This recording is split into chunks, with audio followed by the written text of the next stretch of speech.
Good morning boys and girls. आज मैं आपको जो वीडियो भेज रहा हूँ वो हमारे जो फर्स्ट चैप्टर है the portrait of a lady, उसका आखिरी वीडियो है। पिछले बार कुछ बच्चों ने ये कहा था कि वीडियो ब्लर है, क्लियर नहीं है। मेरे पास मेरे मोबाइल में वीडियो बहुत ही क्लियर आ रही है, इसलिए वो वीडियो थोड़ी सी लेट आपको आज मिल रही है, ताकि मैं उसको स्कूल में चेक करा के और फिर आपको भेजूँ। So today will be the last video for the first chapter the portrait of an lady written by Khushwant Singh. Thank you.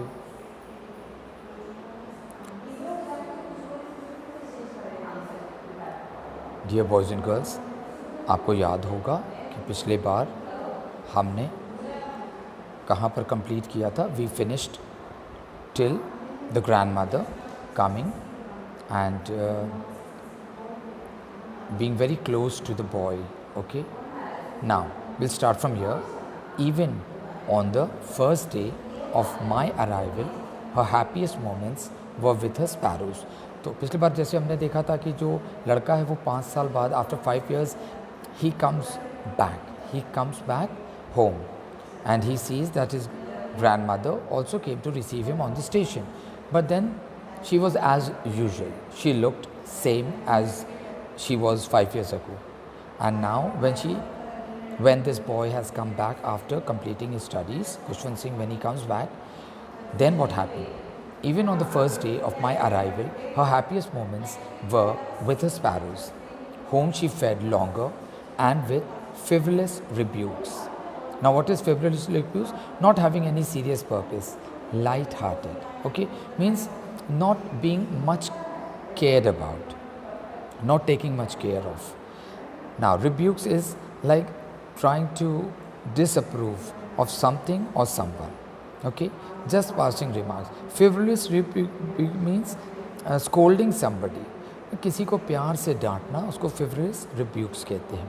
Okay, so this is what she did. Father, in the evening, a change came over her. She did not pray. She collected the women of the neighborhood, got an old drum. Drum यहाँ पर हम बोल सकते हैं तबला.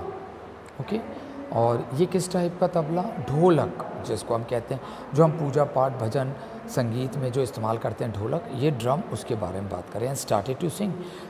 तो यहाँ पर एक बहुत ही बड़ा परिवर्तन उसकी ग्रैंड मदर ने, उसने पहली बार अपनी लाइफ में देखा खुशवंत सिंह ने. उसने कहा कि जब शाम हुई तो उसमें चेंज आया उसकी ग्रैंड मदर में, all of a sudden, which was really very astonishing. She did not pray, उसने प्रेयर नहीं करा. उसने आसपास की जो लेडीज़ थी उनको जमा किया. She invited them home. फिर उसने एक ढोलक लिया और फिर वो गाना बजाना, गीत संगीत उन्होंने शुरू कर दिया. Now for several hours she thumped the sinking downwards skins of the dilapidated drum and sang of the homecoming of warriors. तो उसने क्या करा, कई घंटे तक वो इतनी एक्साइटेड थी कि पहली बार उसने उसको गाते और ढोल बजाते देखा, और वो लगातार ढोल को पीट रही थी. ठीक है, अब यहाँ पर बोल रहा है सैगिंग. सैगिंग का मतलब होता है कि कोई चीज़ जो बिल्कुल एकदम हल्की हो गई है, लूज़ हो गई है, उसको सैगिंग कहते हैं. ठीक है. Skins of the dilapidated. Dilapidated मतलब बहुत ही पुराना, वोन आउट, है ना, जो बहुत पुरानी चीज़ हो गई है. तो वैसा ढोल था, और ढोल के ऊपर जो चमड़ी लगी थी, स्किन थी जिसमें वो बजा रही थी, जिसके थ्रू वो पुरानी हो गई थी. और वो गाना गा रही थी कि जो वॉरियर्स होते हैं, जो हमारे देशभक्त होते हैं, जब वो युद्ध से हमारे जो सोल्जर्स होते हैं वो लौट के आते हैं, तो उनके बारे में वो गाना गा रही थी. We had to persuade her to stop to avoid overstraining. तो यहाँ पर वो कह रहा है कि हमें बार बार अपनी दादी माँ को टोकना पड़ रहा था, उन्हें समझाना पड़ रहा था कि बस करो, अब मत बजाओ, नहीं तो तुम थक जाओगी. ओवरस्ट्रेन मतलब कोई भी चीज़ बहुत ज़्यादा करना और फिर अचानक थकान हो जाना. That was the first time since I had known her that she did not pray. तो पहली बार उसको ये महसूस हुआ खुशवंत सिंह को कि दादी प्रार्थना नहीं करती हैं और वो गाना बजाना भी करती हैं, है ना. और उसके बाद आप यहाँ पर देखोगे द नेक्स्ट मॉर्निंग, दूसरे दिन क्या हुआ, the next morning she was taken ill. तो ओवर स्ट्रेन हो गया, बहुत ज़्यादा ढोल वगैरह बजाने, कई घंटे तक गाना गाना ढोल बजाने से वो ओवर स्ट्रेन, बहुत थक गई और वो बीमार पड़ गई। It was a mild fever and the doctor told us that it would go. तो उसको एक फ़ीवर आ गया, माइल्ड मतलब बहुत ही हल्का सा फीवर था, है ना, तेज़ नहीं था। और डॉक्टर ने कहा कि ये बहुत जल्दी चले जाएगा। But my grandfather thought differently, grand mother thought differently. और जो उसकी ग्रैंड मदर थी उसने वो कुछ अलग तरीके से सोच रही थी, उसकी सोच ही कुछ अलग थी। She told us that her and was near. और वो उसने ये बोला कि नहीं, ये बीमारी अब जाएगी नहीं, ये बुखार जाएगा नहीं, अब मेरा अंत वक्त करीब आ गया है, मतलब अब वो बहुत जल्दी मरने वाली है, उसने ये कहा।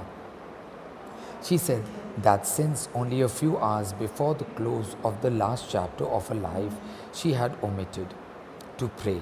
She was not going to waste any more time talking to us. तो अब यहाँ पर वो कह रहे हैं कि अब उसके जीवन काल के अब कुछ ही घंटे रह गए थे, उसके जीवन काल के, मतलब वो कुछ घंटे अब जीवित रहेगी। तो उसने बोला कि ये आखिरी के जो वक्त है, मैं प्रार्थना में नहीं लगाऊंगी, ठीक है, और ना मैं किसी से बात करूंगी, मैं चुपचाप रहना चाहती हूँ।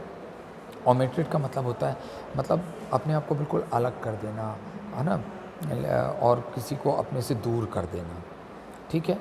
तो यहाँ पर उसने ये किया, वी प्रोटेस्टेड, हम सब ने मना किया, हमने ऑब्जेक्शन उठाया कि नहीं नहीं ऐसा नहीं होता, आप इस टाइप की बात मत सोचो, अभी आप और जियोगी। But she ignored our protest, मगर उसने ये चीज़ पे ध्यान नहीं दिया।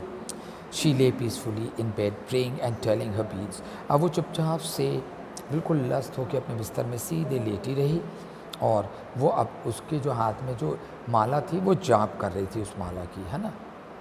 Even before we could suspect, her lips stopped moving and the rosary fell from her lifeless fingers. इससे पहले कि लोग कुछ सोच पाते, अचानक से उसके होंठों का हिलना बंद हो गया। किसका? दादी माँ का।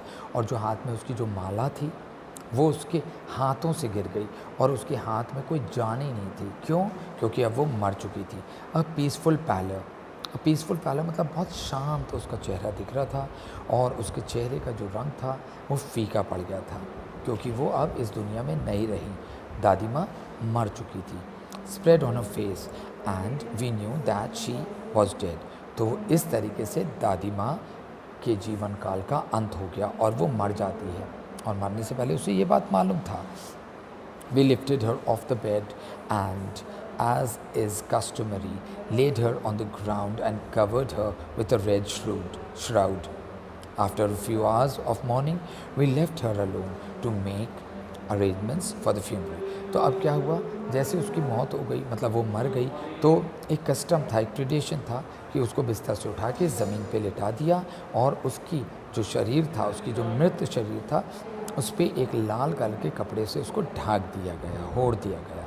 कुछ घंटे तक तो ये रोते रहे, दुख मनाते रहे। फिर कुछ समय के बाद उन्होंने उस मृत शरीर को अकेला छोड़ दिया, और उसके अंतिम संस्कार के, फ्यूनरल मतलब अंतिम संस्कार के अरेंजमेंट में लग गए सबकी सब। उसके बाद यहाँ पर in the evening we went to her room with a crude stretcher to take her to the cremation centre. फिर शाम को क्या हुआ, इन लोग उसके कमरे पे गए एक स्ट्रेचर लेके। स्ट्रेचर आपको मालूम है, एक ऐसा चीज़ होता है, या वो लकड़ी का होता है, दो तरफ उसमें कपड़ा बंधा होता है, या वो लोहे का होता है। तो एक ऐसा रफली मेड उन्होंने स्ट्रेचर बनाया, उस मृत शरीर को उस पर रखा, और फिर उसको ले गए कहाँ, जहाँ पर अंतिम संस्कार करते हैं वो स्थान पे उसको ले गए। क्रिमिनेटेड, है ना। क्रिमिनेट का मतलब होता है या तो शरीर को डिस्पोज कर देना, है ना, गढ़ा देना, या फिर उसको, उसके शरीर को, मृत शरीर को जला देना। The sun was setting and had lit her room and veranda with a blaze of golden light. अब शाम हो रही थी, सूरज ढलने लगा, है ना। तो उन्होंने क्या किया, जो दादी माँ का कमरा था और जो वरांडा था उसमें बड़ी बड़ी लाइट लगा दिया, बहुत ही तेज लाइट, गोल्डन लाइट, ब्लेज कह रहे हैं, बड़े बड़े बल्ब लगा दिए जिससे खूब रोशनी हो। अब we stopped half way in the courtyard, और वो कोर्टयार्ड पे आधी जगह पहुँचे थे। All over the veranda and in her room right up to where she lay dead and stiff, wrapped in the red shroud, thousands of sparrows sat scattered on the floor. तो उन्होंने यहाँ इन लोगों ने नोट किया, जब वो लोग stretcher लेके जा रहे थे उसकी मृत शरीर को उठाने, तो उन्होंने क्या देखा कि हज़ारों चिड़िया, कौन सी चिड़िया, स्पैरो, गुरैया जिसको कहते हैं, वो ना पूरे के पूरे वरांडा में और उसके कमरे में और जहाँ उसकी डेड बॉडी पड़ी थी वहाँ तक पूरी चिड़िया, खूब सारी हज़ारों चिड़िया बैठी हुई थी, है ना, सब जगह यहाँ वहाँ फैली हुई थी। फिर there was no chirping, we felt sorry for the birds and my mother fed some bread for them. तो चिड़ियों को देख के इनको बड़ा दुख लगा, इनको लगा कि चिड़िया आई हैं ब्रेड खाने के लिए, है ना, इतनी सारी जो चिड़िया आ गई हैं, तो उनको बहुत दुख लगा। तो जो राइटर है खुशवंत सिंह, उसकी जो माँ है, उसकी मम्मी, वो जाके उसने ब्रेड लेके आई और उनको टुकड़े करा उन्होंने, है ना, उन्होंने टुकड़े करा, उनको छोटे छोटे चूरे करके उसी तरीके से जैसे ग्रैंडमदर करती थी, और उन्होंने इसको फेंक दिया उनके सामने।